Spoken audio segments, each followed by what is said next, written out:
the U.S. Small Business Administration processed 14 years worth of loans in less than 14 days, totaling more than $311 billion. But now they're not approving any new loans because the money has run out. America is going to do usually what it always does to the poor, right, which is abandons them, gives up on them, and makes it harder. The banks have just got to do their job. And then part two to that is, I think there's some banks who are actively trying not to take applications and to minimize the number of loans they make through the program, despite the fact that it pays a 5% commission, if you will, for the loans made on for small business. When the righteous are in authority, the people rejoice. Right.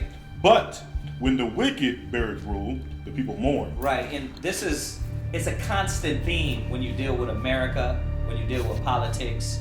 We call them politricks, yeah, right? In their political system, you deal with their government. They're constantly abandoning the less fortunate. For many Americans, those government stimulus checks that were promised are going to cover some of their basic necessities. We're talking about food, maybe rent, but for some people, that money's never going to enter their bank account. Here's why. Under the CARES Act, banks and debt collectors are authorized to seize these relief payments. And that's why the people are in constant turmoil and pain. Right. Because we're dealing with a wicked kingdom, a wicked society, a wicked nation that are not upholding the laws of the Most High. So now we're in this predicament again. All these predicaments that the Most High is putting this nation in is to reveal to the people what type of society you're dealing with. It's not a God-fearing society. It's not a nation that believes in righteousness. It's a nation that is constantly pushing forth wickedness. Right. And guess who's dealing with the pain of it? The poor. But the Senate voted against advancing the rescue package on Sunday, with Democrats saying that the bill is mostly focused on helping corporations and does little to help workers and healthcare providers. The talks continue on Capitol Hill, with negotiators struggling behind the scenes to strike a deal. You look into the details, because that's what the devil is. Right. He's in the details, right? They always have the rich getting richer. This possible second wave of relief comes after several well-known restaurant chains got tens of millions of dollars from the loan program, including Ruth's Chris Steakhouse, Potbelly, and Shake Shack. They used this exception for restaurants, allowing them to apply because they had less than 500 workers per location. Everybody knows that $1,200 ain't gonna pay, probably won't pay your rent. You know what I mean? In the United States, that ain't gonna pay your rent fully. You know, unless you're living in probably a one-bedroom and you're a single person. You think and about then it, you probably would just be able to pay rent. Oh yeah. Not your light, not your gas, not your KB, not your groceries. Right now, if you got kids, car note, what do they do to the poor? What do they do to these homeless? They don't come up with trillions of dollars to fix that. The king that faithfully judgeth the poor, his throne shall be established forever. So this is the problem. They are not faithfully judging the poor. Right. They're not looking out for the poor. They never have. They never do. Bringing up the subject of Los Angeles. Tent cities. It's a tent community. It's tent city. Tent city. It's tent city. Skid Row. Yeah, I always wanted to come back, and now that my kids are grown and they don't need me, like they, what I mean. Yeah. Lord. Do your kids know that you don't have a home here? I don't know. But I don't plan on being homeless forever.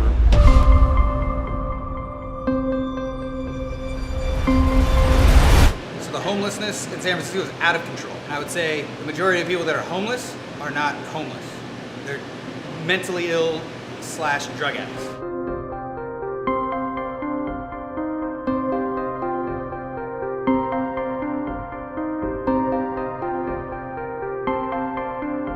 This is a question you need to be asking. Why do the police let it go on right in front of them? We have to offer homeless people two choices, jail or rehab. So the conversation has moved from displacement to banishment. Well, let's just put it this way. Which Republican in City Hall can you blame this on? And that's why the governors, they're trying to get everybody back to work. You know why? Because they're like, oh, we need everybody to get back to work, get some more money flowing. Right. You know, this is costing us too much or whatever it might be, but they have their own agenda behind what's going on. Yeah. I want to have a frank conversation with you and ask you where you stand. I'm in the danger zone. I'm right at the edge. I'm 56. In Italy, they're saying if you're sick and you're 60, don't even come in. So I'm in the danger zone. I would rather have my children stay home and all of us who are over 50 go in and keep this economy going and working. Even if we all get sick, I'd rather die than kill the They are not doing what they're saying on TV. Lying to this country, they are lying to the world. It's like they want it to spread. We are suffering from the rampage of the coronavirus in New York City. Why do the rich, the famous, the ball players, the rappers, why do they all have access to the test for the coronavirus? And us people who are working and who aren't rich and who aren't famous, why don't we have access to the test? This piece of shit president we have has 20,000 ventilators that he is not letting go. This is not a test. This is not a test. This is a real life or death state of emergency. I'm calling out to the African American community to give you some facts. We are in a life or death state of emergency. 1 out of 10 Americans are black. 1 out of 2 of the corona fatalities are black. We are in trouble, my people. We have to come together. We have to communicate. They're not going to give us any time on the news. They're not going to come up with the solutions for us. We have to come up with our own solutions. Check this out. The zombies they want to go rush back to work and rush back to slavery, but everybody else is sitting back and watching what type of kingdom we're dealing with. Everybody else is smart, and you got a lot of people waking up now and saying, oh, wait a minute. What these brothers have been teaching for over 30 years, this is true. The word is true.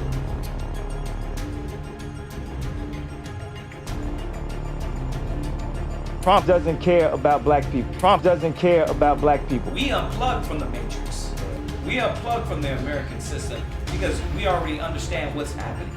The Most High is going to bring this nation down. Because you look at a lot of news now, a lot of Americans are protesting against Trump. And it's funny because you think about it, I'm like, were these Trump supporters before? Right. Because now they're feeling it. Right. Why? Because you're not able to get that chunk of change that you had at your job. Right. That you was getting $5,000 every 2 weeks. Now you're getting that $1,200. Yep. You know, you're not getting what you thought you were going to get. So now they're conscious and understanding that this guy's not really for us. The needy shall not always be forgotten. The expectation of the poor shall not perish forever. Professor Jennifer Bailey's shop has been closed for a month.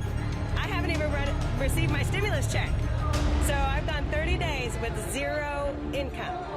So, I just want people to think about, how long can you keep your house and a business running off your savings? Because you believe in this system. You believe in their ideas. You support their ideas. Don't get angry. You support their ideas. You love this. So you are proud to be an American. Right. You're proud to be an American. This is a part of your pride. You can't get angry. That image reminds me of when people get evicted, man. There's going to be a lot of people getting evicted from their apartments, from their houses, from wherever they're at. And where are you going to be at? You're going to be right there on the cement with a sign. Rob not the poor. They're supposed to be setting these things up to give back to the small guy, to help the people that are all in the ghettos, in the slum. But come on, y'all. Yeah. They've never done that. Nope. Look at 5th Ward. Look at 3rd Ward. Look at Watts, Compton, South Central. No matter what they give, it will not be sufficient. How do you know that? I know that because it's based on payroll as opposed to lost business income. All of the bills that I have now, my rent, my utilities, they may be deferred, but they are accumulating. See, what a lot of you Americans don't understand is that this is what you call karma. You reap what you sow. Yeah. Okay? The nation, this is only the beginning of sorrows. you're going to reap what you sow as a American nation. The ones that are plugged and don't believe in these ideals, don't follow these doctrines, don't believe in this system, the Most High is going to be with them. But everybody else, you're going to go down with the ship because this is what you want. Because he hath violently taken away in the house. Yeah, this is how America was established. Rape, rob, murder, pillaging, lies, corruption. Go ahead. Which he buildeth not. Right, read. Surely he shall not feel quietness in his belly. That's the outcome. The outcome is that they're going to pay for what they've done. And this is what God is doing now. The number is down because we brought the number down. God did not do that. Fate did not do that. Destiny did not do that. A lot of pain and suffering did that. This is the air. This is the pride and the ego of America, why God will continually plummet you and plummet this nation down to destruction.